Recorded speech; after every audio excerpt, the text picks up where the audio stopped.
Good afternoon, everyone. Good to be with you. My name is Matt Uh, Hackworth on L'Arche USA staff. I have brown hair and a green shirt and glasses and a snoring dog behind me. It is a joy to have gotten to know my friend Ricardo Aranda in this process. Ricardo is a self-advocate and a member of the L'Arche Atlanta community.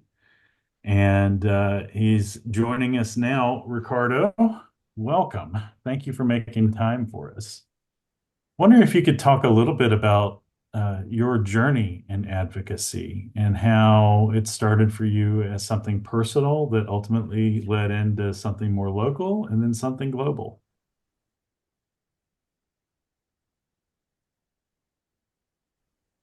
And I think you'll need to unmute, my friend. Looks like you're still muted.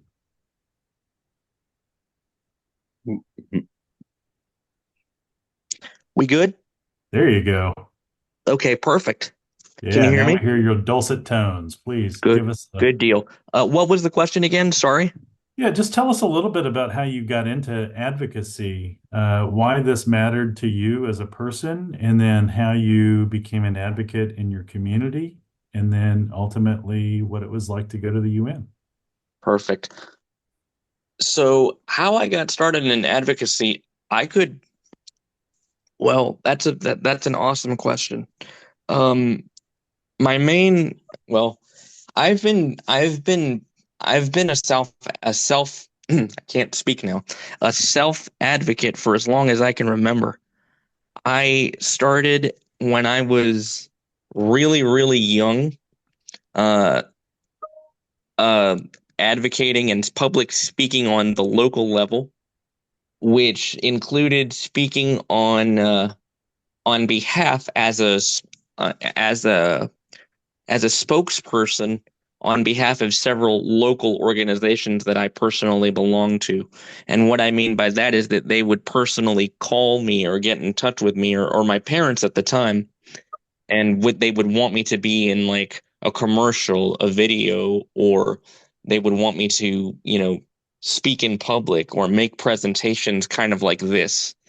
And, you know, I didn't know at probably 3 years old when I started doing this that it was self advocacy. But as I got older, I began to read up on it and study what it was and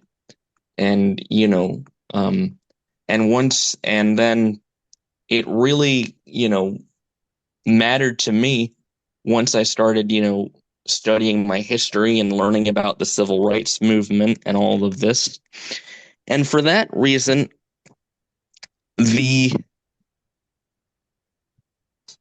uh one of my and I've said this before, one of my heroes when it comes to advocacy, the person that I want to the person that I want to model and live and try to live my life after when it comes to advocacy for persons with disability is none other than Georgia's own John Lewis. John Lewis, as you know, is a major advocate for civil rights, especially here in the state of Georgia. And what makes him personally a hero for me is just his tenacity, his gung ho spirit, his spirit of I'm I may have my own issues, I may have my own conditions that I'm dealing with, being an African American, being a minority, but that's not going to stop me. And whether you want to stop me or not, you're not going to succeed in that.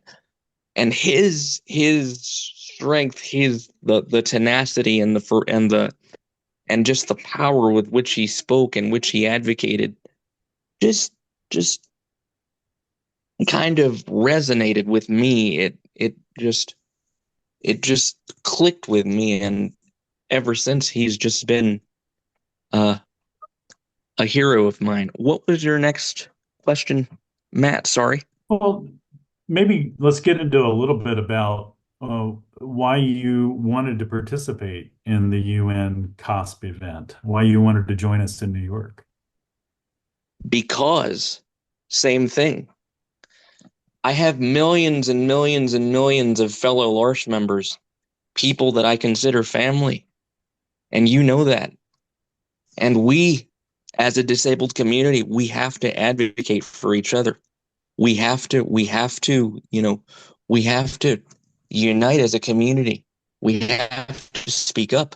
So since I've been, you know, public speaking all of my life and advocating all of my life, uh, when I joined Lorsch, my local Lorsch community, the Lorsch members that I had became, and as a matter of fact, they are more like family. So I had to, you know, I had to help join my voice to the voices of other people with disabilities because you know they're they're colleagues of mine, they're fellow people with disabilities, they're fellow family members, and I just didn't want to leave them behind.